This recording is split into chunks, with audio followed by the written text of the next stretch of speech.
ಇವತ್ತು ನಾನು ನಿಮ್ಮನ್ನು ಸುಮಾರು 1500 ವರ್ಷಗಳ ಹಿಂದಕ್ಕೆ ಕರೆದುಕೊಂಡು ಹೋಗಲಿದ್ದೀನಿ. ಕಲ್ಪಿಸಿಕೊಳ್ಳಿ, ಇಂದಿನ ಇಂಟರ್ನೆಟ್, ಗೂಗಲ್ ಯಾವುದೂ ಇಲ್ಲದ ಕಾಲದಲ್ಲಿ ಜಗತ್ತಿನ ಮೂಲೆ ಮೂಲೆಗಳಿಂದ ವಿದ್ಯಾರ್ಥಿಗಳು ಜ್ಞಾನವನ್ನು ಹುಡುಕಿಕೊಂಡು ಒಂದು ಜಾಗಕ್ಕೆ ಬರುತ್ತಿದ್ದರು. ಅದುವೇ ನಮ್ಮ ಹೆಮ್ಮೆಯ ನಳಂದ ವಿಶ್ವವಿದ್ಯಾಲಯ. ನಳಂದ ಅಂದರೆ ಏನು ಗೊತ್ತಾ? ಸಂಸ್ಕೃತದಲ್ಲಿ ನಳಂದ ಎಂದರೆ ಜ್ಞಾನವನ್ನು ನೀಡುವಲ್ಲಿ ಎಂದಿಗೂ ನಿಲ್ಲದವನು ಅಥವಾ ಅಬದ್ಧದ ಜ್ಞಾನದ ತೊರೆ ಎಂದರ್ಥ. ಇದು ಕೇವಲ ಇಟ್ಟಿಗೆ ಮತ್ತು ಮಣ್ಣಿನಿಂದ ಕಟ್ಟಿದ ಕಟ್ಟಡವಾಗಿರಲಿಲ್ಲ. ಅದು ಅಂದಿನ ಇಡೀ ಜಗತ್ತಿನ ಬೌದ್ಧಿಕ ರಾಜಧಾನಿಯಾಗಿತ್ತು. ಇವತ್ತು ನಮಗೆ ಆಕ್ಸ್ಫರ್ಡ್ ಹೇಗೋ ಅಂದು ಇಡೀ ಜಗತ್ತಿಗೆ ನಳಂದ ಆಗಿ ಈ ಅದ್ಭುತ ಸಂಸ್ಥೆಯ ತಳಹದಿ ಬಿದ್ದಿದ್ದು ಕ್ರಿಸ್ತಶಕ 5ನೇ ಶತಮಾನದಲ್ಲಿ. ಭಾರತದ ಸುವರ್ಣ ಯುಗ ಎಂದೇ ಕರೆಯಲ್ಪಡುವ ಗುಪ್ತರ ಸಾಮ್ರಾಜ್ಯದ ಕಾಲದಲ್ಲಿ ಇದು ಉದಯವಾಯಿತು. ವಿಶೇಷವೇನೆಂದರೆ ಅಂದಿನ ರಾಜರು ಬೇರೆ ಬೇರೆ ಧರ್ಮಗಳನ್ನು ಪಾಲಿಸುತ್ತಿದ್ದರೂ ನಳಂದಕ್ಕೆ ಮಾತ್ರ ಮುಕ್ತವಾಗಿ ದಾನ ನೀಡುತ್ತಿದ್ದರು. ಕುಮಾರಗುಪ್ತ ಎಂಬ ರಾಜ ಇದನ್ನು ಆರಂಭಿಸಿದರು. ನಂತರ ಬಂದ ಹರ್ಷವರ್ಧನಂತಹ ಅರಸರು ನೂರಾರು ಹಳ್ಳಿಗಳ ಆದಾಯವನ್ನು ಈ ವಿಶ್ವವಿದ್ಯಾಲಯ ನಿರ್ವಹಣೆಗಾಗಿಯೇ ಮೀಸಲಿಟ್ಟಿದ್ದರು. ಅಂದರೆ ಅಂದಿನ ಕಾಲದಲ್ಲಿಯೇ ವಿದ್ಯಾರ್ಥಿಗಳಿಗೆ ಶಿಕ್ಷಣ, ವಸತಿ ಮತ್ತು ಊಟ ಎಲ್ಲವೂ ಸಂಪೂರ್ಣವಾಗಿ ಉಚಿತವಾಗಿದ್ದವು. ನಳಂದದ ಬಗ್ಗೆ ನಮಗೆ ಇಷ್ಟೊಂದು ನಿಖರವಾಗಿ ಹೇಗೆ ಗೊತ್ತು ಅಂತ ನೀವು ಕೇಳಬಹುದು. ಅದಕ್ಕೆ ಕಾರಣವೇ ಚೀನಾದಿಂದ ಬಂದ ಆ ಮಹಾನ್ ಪ್ರವಾಸಿಗ ಹುಯೆಂಗ್ ಸ್ಟ್ಯಾಂಗ್ 7ನೇ ಶತಮಾನದಲ್ಲಿ ಸಾವಿರಾರು ಮೈಲಿಗಳ ಅಪಾಯಕಾರಿ ದಾದಿಯನ್ನು ದಾಟಿ ಬಂದ ಈತ ನಳಂದಕ್ಕೆ ಬಂದಿದ್ದ. ಅವರು ತನ್ನ ಡೈರಿಯಲ್ಲಿ ಬರೆದುಕೊಳ್ಳುತ್ತಾರೆ, ನಳಂದದ ಗೋಡೆಗಳು ಆಕಾಶ ಮುಟ್ಟುವಂತಿವೆ, ಅಲ್ಲಿನ ಶಿಕ್ಷಕರ ಜ್ಞಾನ ಸಾಗರದಂತಿದೆ, ಅಲ್ಲಿ ಹಗಲಿರುಳು ಚರ್ಚೆಗಳು ನಡೆಯುತ್ತವೆ, ರಾತ್ರಿ ಇಡೀ ನಕ್ಷತ್ರಗಳ ವೀಕ್ಷಣೆ ನಡೆಯುತ್ತದೆ. ಹುಯೆಂಗ್ ಸ್ಟ್ಯಾಂಗ್ ಇಲ್ಲಿ ಕೇವಲ ವಿದ್ಯಾರ್ಥಿಯಾಗಿ ಬರಲಿಲ್ಲ, ನಂತರ ಇಲ್ಲಿಯೇ ಶಿಕ್ಷಕನಾಗಿ ಸೇವೆ ಸಲ್ಲಿಸಿದ್ದರು. ಅವರು ಚೀನಾಕ್ಕೆ ವಾಪಸ್ ಹೋಗುವಾಗ ನೂರಾರು ಅಸ್ತ್ರಪ್ರತಿಗಳನ್ನು ತನ್ನೊಂದಿಗೆ ತೆಗೆದುಕೊಂಡು ಹೋಗಿದ್ದರು. ಇಲ್ಲದಿದ್ದರೆ ಇವತ್ತು ನಮಗೆ ನಳಂದದ ಇತಿಹಾಸ ತಿಳಿಯುತ್ತಿಲ್ಲವೇನೋ.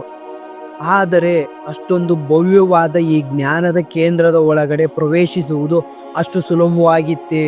ಖಂಡಿತ ಇಲ್ಲ.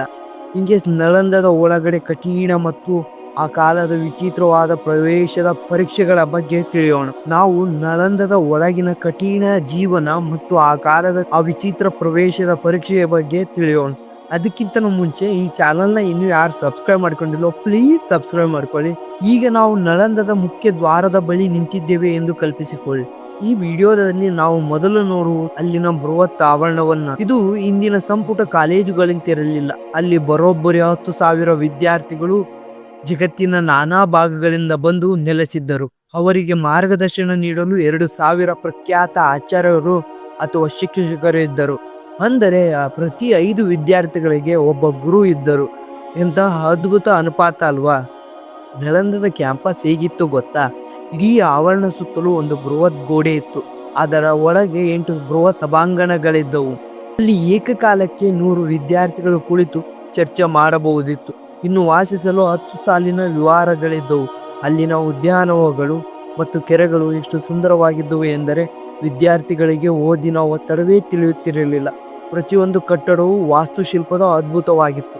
ಕೆಂಪು ಇಟ್ಟಿಗೆಗಳಿಂದ ಕಟ್ಟಿದ ಆ ಗೋಡೆಗಳ ಮೇಲೆ ಸುಂದರವಾದ ಕೆತ್ತನೆಗಳಿದ್ದವು. ಇಂದಿಗೂ ನಾವು ಅಲ್ಲಿನ ಅವಶೇಷಗಳನ್ನು ನೋಡಿದರೆ 1500 ವರ್ಷಗಳ ಹಿಂದೆ ಇದ್ದ ಇಂಜಿನಿಯರಿಂಗ್ ಚಾತುರ್ಯಕ್ಕೆ ತಲೆ ಬಾಗಲೇಬೇಕಾಗುತ್ತದೆ. ಆದರೆ ಒಂದು ವಿಷಯ, ಇಲ್ಲಿನ ಸೀಟುಗಳನ್ನು ಪಡೆಯುವುದು ಈಗಿನ TET ಅಥವಾ UPSCಗಿಂತಲೂ 100 ಪಟ್ಟು ಕಷ್ಟವಾಗಿತ್ತು. ನೀವೊಬ್ಬ ವಿದ್ಯಾರ್ಥಿಯಾಗಿ ನಳಂದಕ್ಕೆ ಬಂದಿದ್ದೀರಿ ಎಂದುಕೊಳ್ಳಿ. ನೀವು ಮೊದಲು ಭೇಟಿಯಾಗುವುದು ಯಾರನ್ನು ಗೊತ್ತಾ? ಅಲ್ಲಿರುವ ಪ್ರಾಂಶುಪಾಲರನ್ನಲ್ಲ, ಬದಲಿಗೆ ದ್ವಾರಪಾಲಕರನ್ನು. ಇಲ್ಲಿನ ದ್ವಾರಪಾಲಕ ಕೇವಲ ಸೆಕ್ಯೂರಿಟಿ ಗಾರ್ಡ್ ಆಗಿರಲಿಲ್ಲ, ಬದಲಿಗೆ ದೊಡ್ಡ ಪಂಡಿತನಾಗಿರುತ್ತಾನೆ. ಅವರನ್ನು ದ್ವಾರ ಪಂಡಿತರು ಎಂದು ಕರೆಯುತ್ತಿದ್ದರು. ಅಲ್ಲಿಗೆ ಬರುವ ಪ್ರತಿಯೊಬ್ಬ ವಿದ್ಯಾರ್ಥಿಗಳಿಗೂ ಆತ ಕಠಿಣವಾದ ತರ್ಕಶಾಸ್ತ್ರ ಪ್ರಶ್ನೆಗಳನ್ನು ಕೇಳುತ್ತಿದ್ದ. 10 ಜನರಲ್ಲಿ ಕೇವಲ 2 ಅಥವಾ 3 ಮಾತ್ರ ಆ ಪರೀಕ್ಷೆಯನ್ನು ಗೆದ್ದು ಒಳಗೆ ಹೋಗಲು ಸಾಧ್ಯವಿತ್ತು.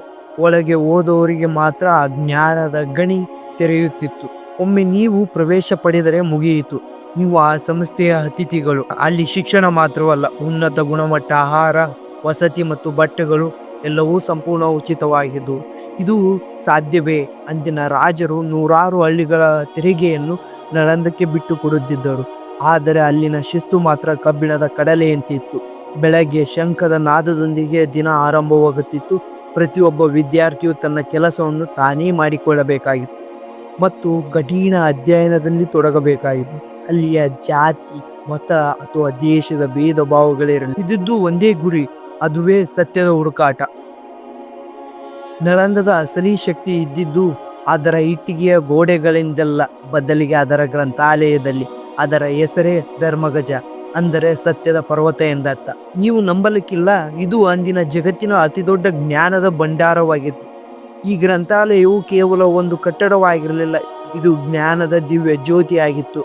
3 ಜ್ಞಾನದ ಶಿಖರಗಳಿದ್ದವು: ರತ್ನಸಾಗರ, ರತ್ನೋದಧಿ ಮತ್ತು ರತ್ನರಂಜಕ.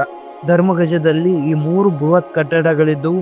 ಇವು ಎಷ್ಟು ಎತ್ತರವಾಗಿದ್ದವು ಎಂದರೆ ಆ ಕಾಲದ ಲೇಖಕರು ಇವುಗಳನ್ನು ಆಕಾಶವೇ ಮುಟ್ಟುವ 9 ಅಂತಸ್ತಿನ ಕಟ್ಟಡಗಳು ಎಂದು ಬಣ್ಣಿಸುತ್ತಿದ್ದರು. ರತ್ನಸಾಗರ, ಇದು ರತ್ನಗಳ ಸಮುದ್ರದಂತೆ ಜ್ಞಾನವನ್ನು ತುಂಬಿಕೊಂಡಿತ್ತು. ರತ್ನೋದಧಿ, 9 ಅಂತಸ್ತಿನ ಈ ಕಟ್ಟಡದಲ್ಲಿ ಅತ್ಯಂತ ಅಮೂಲ್ಯವಾದ ಮತ್ತು ಅಪರೂಪದ ಹಸ್ತಪ್ರತಿಗಳು ಇಡಲಾಗಿತ್ತು. ರತ್ನರಂಜಕ, ಇದು ಕಲೆ ಮತ್ತು ಸಾಹಿತ್ಯದ ಅದ್ಭುತ ಸಂಗ್ರಹವಾಯಿತು. ಕಲ್ಪಿಸಿಕೊಳ್ಳಿ, ಸಾವಿರಾರು ಮೈಲಿ ದೂರವಿರುವ ಚೀನಾ, ಜಪಾನ್, ಕೊರಿಯಾ ಮತ್ತು ಟಿಬೆಟ್ನಿಂದ ಬಂದ ವಿದ್ವಾಂಸರು ಈ 9 ಅಂತಸ್ತಿನ ಕಟ್ಟಡದಲ್ಲಿ ದಿನವಿಡೀ ಕುಳಿತು ಹಸ್ತಪ್ರತಿಯನ್ನು ನಕಲು ಮಾಡುತ್ತಿದ್ದರು. ಇಲ್ಲಿ ಬರೀ ಧಾರ್ಮಿಕ ಗ್ರಂಥಗಳೇ ಇರಲಿಲ್ಲ. ನಳಂದದ ಗ್ರಂಥಾಲಯದಲ್ಲಿ ಪ್ರತಿಯೊಂದು ವಿಷಯಕ್ಕಾದ ತನ್ನದೇ ಆದ ಜಾಗವಿತ್ತು. ಗಣಿತ ಮತ್ತು ಖಗೋಳಶಾಸ್ತ್ರ, ಆರ್ಯಭಟ್ಟನಂತಹ ಮಹಾವಿಜ್ಞಾನಿಗಳು ಇಲ್ಲಿ ಅಧ್ಯಯನ ನಡೆಸಿದ್ದರು ಅಥವಾ ಈ ಪರಂಪರೆಯ ಭಾಗವಾಗಿದ್ದರು. ನಕ್ಷತ್ರದ ಚಲನೆ ಮತ್ತು ಶೂನ್ಯದ ಪರಿಕಲ್ಪನೆಯ ಬಗ್ಗೆ ಇಲ್ಲಿನ ಹಸ್ತಪ್ರತಿಗಳು ಮಾತನಾಡಿದ್ದವು. ವೈದ್ಯಕೀಯ ಆಯುರ್ವೇದ, ರೋಗಗಳನ್ನು ಗುಣಪಡಿಸುವ ಗಿಡಮೂಲಿಕೆಗಳ ಬಗ್ಗೆ ಮತ್ತು ಶಸ್ತ್ರಚಿಕಿತ್ಸೆಯ ಬಗ್ಗೆ ಆಳವಾದ ಜ್ಞಾನ ಇಲ್ಲಿಯ ತಾಳೆಗರಿಯಲ್ಲಿ ಅಡಗಿತ್ತು. ತರ್ಕಶಾಸ್ತ್ರ ಮತ್ತು ವ್ಯಾಕರಣ, ಪಾಣಿನಿಯ ವ್ಯಾಕರಣದಿಂದ ಹಿಡಿದು ಅತಿ ಕಠಿಣವಾದ ತರ್ಕಶಾಸ್ತ್ರದವರೆಗೂ ಎಲ್ಲ ಇಲ್ಲಿ ಲಭ್ಯವಿತ್ತು. ಲಕ್ಷಾಂತರ ಹಸ್ತಪ್ರತಿಗಳು, ತಾಳೆಗರಿಗಳ ಮೇಲೆ ಬರೆದ ಅಕ್ಷರಗಳು ಇಲ್ಲಿನ ಜ್ಞಾನಜ್ಯೋತಿಯಾಗಿ ಬೆಳಗುತ್ತಿದ್ದವು. ಇದು ಕೇವಲ ಬೌದ್ಧ ಧರ್ಮದ ಕೇಂದ್ರವಾಗಿರಲಿಲ್ಲ, ಮಾನವ ಕುಲದ ಒಟ್ಟು ನಾಗರಿಕತೆಯ ಸರ್ವಸ್ವವೇ ಆಗಿತ್ತು.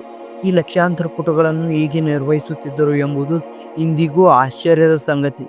ಪ್ರತಿಯೊಂದು ಹಸ್ತಪ್ರತಿಗಳನ್ನು ಕೀಟದಿಂದ ಅಥವಾ ತೇವಾಂಶದಿಂದ ರಕ್ಷಿಸಲು ವಿಶೇಷವಾದ ತೈಲವನ್ನು ಬಳಸುತ್ತಿದ್ದರು. ಪ್ರತಿ ವಿಷಯಕ್ಕೂ ಪ್ರತ್ಯೇಕವಾದ ವಿಭಾಗಗಳಿದ್ದವು. ಇದು ಇಂದಿನ ಆಧುನಿಕ ಲೈಬ್ರರಿಗಳಿಗಿಂತಲೂ ಅತ್ಯುನ್ನತ ವ್ಯವಸ್ಥೆಯಿಂದ ಇತ್ತು. ಆದರೆ ಇಷ್ಟೊಂದು ಶ್ರಮಪಟ್ಟು ಸಂಗ್ರಹಿಸಿದ ಆ ಜ್ಞಾನದ ಸಾಗರಕ್ಕೆ ಮುಂದೆ ಏನಾಯಿತು? ಈ ಕಥೆ ಕೇಳಿದರೆ ನಿಮ್ಮ ಕಣ್ಣಲ್ಲಿ ನೀರು ಬರುತ್ತದೆ. ಆ ಕರಾಳ ಅಧ್ಯಾಯದ ಬಗ್ಗೆ ತಿಳಿದುಕೊಳ್ಳೋಣ.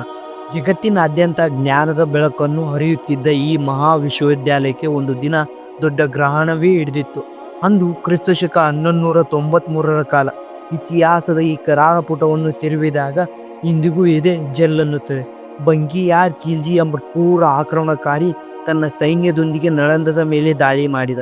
ಇದು ಇತಿಹಾಸದ ಅತಿದೊಡ್ಡ ಕಪ್ಪು ಪುಟ ಮಾತ್ರವಲ್ಲ, ಮಾನವ ನಾಗರಿಕತೆಗೆ ಆದ ಅತಿದೊಡ್ಡ ನಷ್ಟ. ಖಿಲ್ಜಿಗೆ ನಳಂದದ ಜ್ಞಾನದ ಮೇಲೆ ಗೌರವವಿರಲಿಲ್ಲ, ಬದಲಿಗೆ ದ್ವೇಷವಿತ್ತು.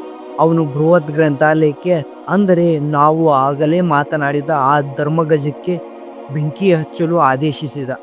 ನೀವು ನಂಬುತ್ತೀರೋ ಇಲ್ಲವೋ, ಅಲ್ಲಿ ಎಷ್ಟು ಪುಸ್ತಕಗಳಿದ್ದವೆ ಎಂದರೆ ಬೆಂಕಿ ಆರಿ ಹೋಗಲು ಸತತ 3 ತಿಂಗಳು ಬೇಕಾಗಿತ್ತಂತೆ. ಕಲ್ಪಿಸಿಕೊಳ್ಳಿ, ಸಾವಿರಾರು ವರ್ಷಗಳ ಸಂಶೋಧನೆ, ಮಹಾನ್ ಮುನಿಗಳ ಹಸ್ತಪ್ರತಿಗಳು, ಆಯುರ್ವೇದದ ರಹಸ್ಯ, ಖಗೋಳಶಾಸ್ತ್ರದ ಲೆಕ್ಕಾಚಾರಗಳು ಎಲ್ಲವೂ ಕಣ್ಣೆದುರೇ ಬೂದಿಯಾಗಿದ್ದವು.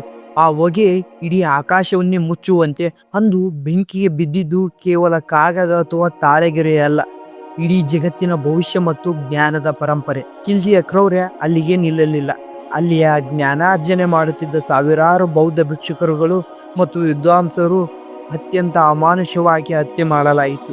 ಶಾಂತಿಯಿಂದ ಮಂತ್ರವನ್ನು ಪಠಿಸುತ್ತಿದ್ದ ಆ ವರ್ಣದಲ್ಲಿ ರಕ್ತದ ಕೋಡಿಯೇ ಹರಿದಿತ್ತು. ಅಲ್ಲಿ ಆಚಾರ್ಯಗಳು ತಮ್ಮ ಪ್ರಾಣಕ್ಕಿಂತ ಹೆಚ್ಚಾಗಿ ಪ್ರೀತಿಸುತ್ತಿದ್ದ ಪುಸ್ತಕಗಳನ್ನು ಉಳಿಸಿಕೊಳ್ಳಲು ಪ್ರಯತ್ನಿಸಿದರು. ಆದರೆ ಆ ಅಜ್ಞಾನಿಯ ಆಕ್ರಮಣಕಾರದ ಮುಂದೆ ಅವರ ಅಹಿಂಸೆ ಸೋತು ಹೋಯಿತು. ನಳಂದದ ಆ ಸುಂದರ ಕೆಂಪು ಇಟ್ಟಿಗೆಯ ಗೋಡೆಗಳು ಅಂದು ಮೌನವಾಗಿ ಹತ್ತಿದ್ದವು.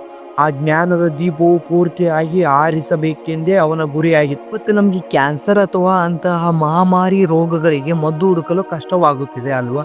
ಇತಿಹಾಸಕಾರರು ಹೇಳುವ ಪ್ರಕಾರ ಅಂದು ನಳಂದದಲ್ಲಿ ಸುಟ್ಟು ಹೋದ ಆಯುರ್ವೇದದ ಹಸ್ತಪ್ರತಿಯಲ್ಲಿ ಇಂತಹ ಅನೇಕ ರೋಗಗಳಿಗೆ ಚಿಕಿತ್ಸೆಯ ಬಗ್ಗೆ ಉಲ್ಲೇಖವಿತ್ತು ಎನ್ನಲಾಗುತ್ತದೆ. ಒಂದು ವೇಳೆ ಆ ಜ್ಞಾನದ ಭಂಡಾರ ಅಂದು ಬೆಂಕಿಗೆ ಆಹುತಿ ಆಗದಿದ್ದರೆ ಇವತ್ತು ಜಗತ್ತು ಈಗಿರುವುದಕ್ಕಿಂತ ಸಾವಿರಾರು ವರ್ಷಗಳ ಮುಂದೆ ಇರುತ್ತಿತ್ತು. ನಾವು ಕಳೆದುಕೊಂಡಿದ್ದು ಕೇವಲ ಒಂದು ವಿಶ್ವವಿದ್ಯಾಲಯನಲ್ಲ, ಬದಲಿಗೆ ಮಾನವ ಕುಲದ ಅತಿದೊಡ್ಡ ಬೌದ್ಧಿಕ ಸಂಪತ್ತನ್ನ. ಎಲ್ಲವೂ ಬೂದಿ ಆಯಿತು ಎಂದುಕೊಂಡಾಗ ಯಾವುದೋ ಒಂದು ಸಣ್ಣ ಕಿಡಿ ಉಳಿದುಕೊಳ್ಳುತ್ತದೆ ಅಲ್ವಾ? ಆ ಕಿಡಿಯ ಬಗ್ಗೆ ಮಾತಾಡೋಣ. ಬೆಂಕಿ ಇಟಿಗೆಗಳನ್ನು ಸುಡಬಹುದು, ಪುಸ್ತಕಗಳನ್ನು ಬೂದಿ ಮಾಡಬಹುದು, ಆದರೆ ಆ ಪುಸ್ತಕಗಳಲ್ಲಿ ಅಡಗಿದ್ದ ಜ್ಞಾನವನ್ನಾಗಲಿ ಆ ಜ್ಞಾನದ ಹಸಿವನ್ನಾಗಲಿ ಯಾರೂ ಅಳಿಸಲು ಸಾಧ್ಯವಿಲ್ಲ.